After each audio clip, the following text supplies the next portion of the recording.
I'm driving through the parking lot here by the cars. You see most of the pilots are actually on a cross country at this point, but there's a couple of people on the ground just hanging out and tailgating. You'll see the airfield to my right, and lots of trees in this area. But it's really, this is actually great. This is at Henry County Airport, right next to Atlanta Motor Speedway, and you'll see that in just a minute. But even with all the trees, as you get up just a little bit, you see there's a lot of open spaces to land, a lot of outs, a lot of landing zones.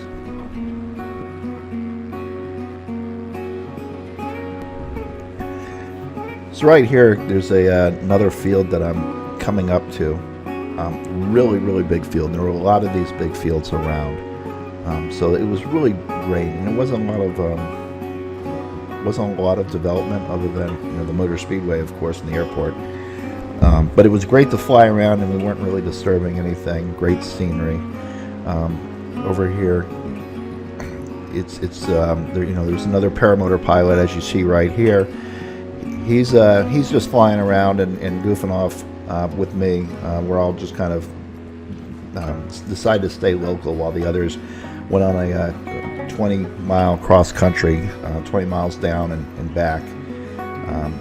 Being new to the area, I really wanted to just familiarize myself with the geography and what was around there before I started doing cross countries.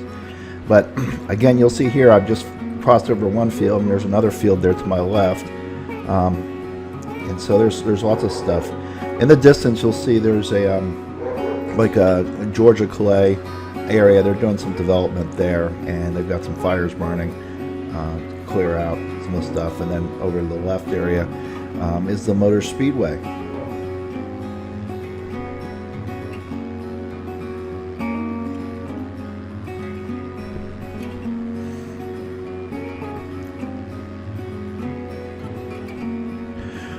So for this flight, I really stayed in that 400 to 600 foot range.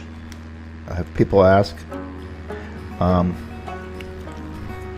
One of the things too I'm really doing is I'm really relaxing on stowing the brakes and just kind of just relaxing and getting more comfortable with being in the air.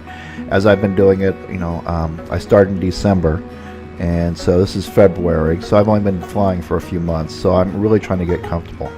And another thing, people that have seen one of my other videos with the crossing the feet, for those that don't fly paramotors or trikes, one of the concepts in paramotors is called weight shift, where you cross your legs basically. It looks like you're getting comfortable, but really what that's doing is that's shifting.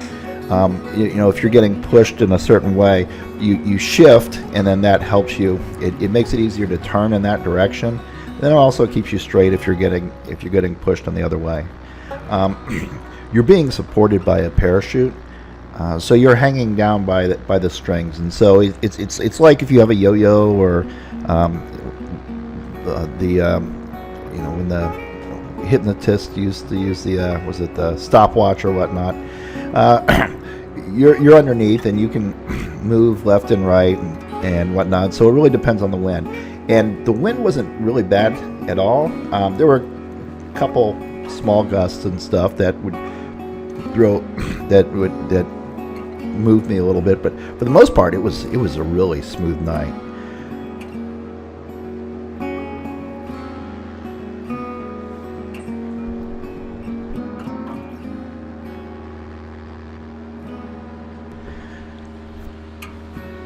Now here I'm heading over to the construction site, and flight speed. My wing it's an A wing. It's a paragliding wing actually, and so it does not have trims, so I can't trim in or trim out to change my angle of attack to go faster. So I go what I go, and the determining factor on how fast I'm going is really if I have a headwind or if I have a tailwind or if I have no wind. I think the slowest I was flying this day was, I think I got down to like 13, 14 miles per hour with the headwind, and then the tailwind I mean, I was getting into the mid 30s, flying in about the 20s for most of the day. But this was really cool going over the construction site. I did enjoy. You saw some of the. As I looked down, I saw some of the workers down there working, and so I tried to stay out of their way. But just wanted to enjoy the site and take note of where the potential outs were.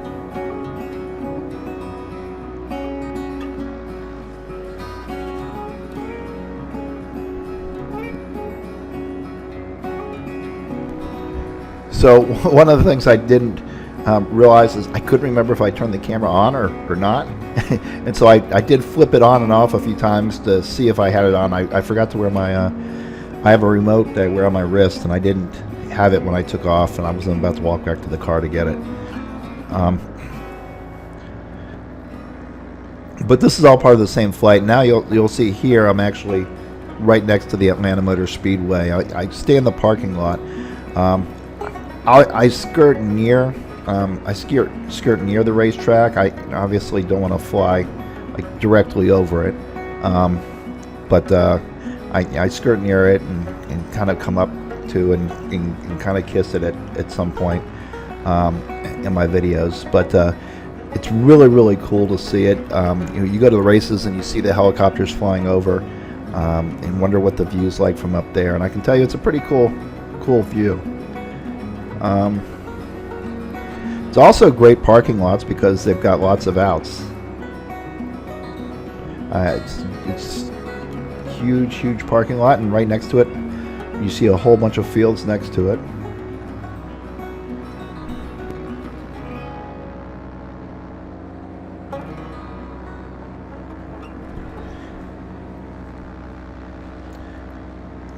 So you'll see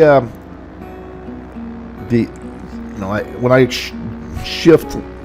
sway left and right, that's a lot of times with me turning or whatnot, or the wind hitting me from a crosswind and hitting me and swinging me. When my feet go kind of up and down and up and down, a lot of times I'm throttling up, so I'm moving up, and then if I let off the throttle really quick, it kind of drops back, and then that's more of a front and back. So it really is a three-dimensional experience.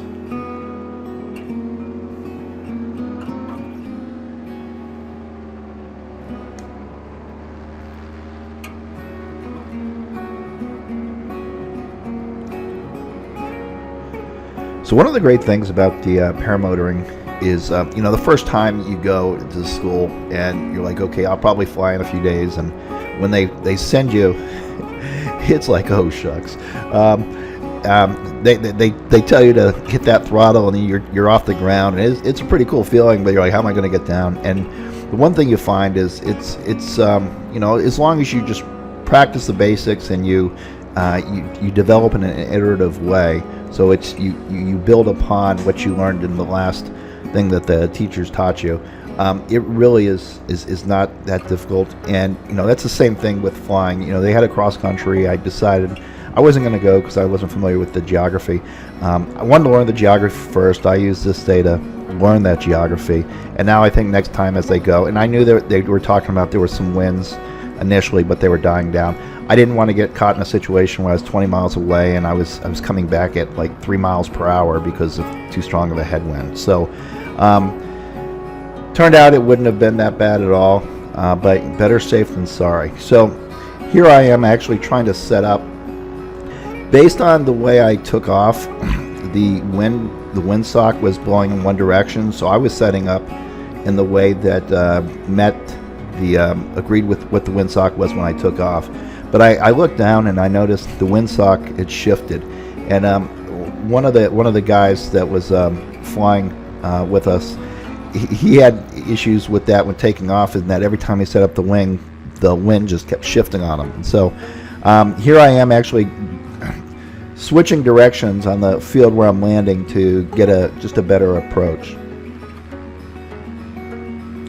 On the trike, it's not really as big a deal. I mean, I could land downwind, and it's like, okay, I'd just be coming in faster, the flare authority and whatnot.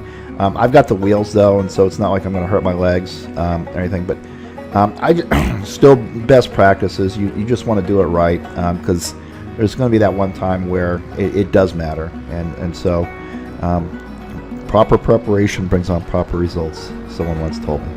Now this is actually pretty cool because I'm coming in over the trees, and so I mean I'm literally kind of just over these.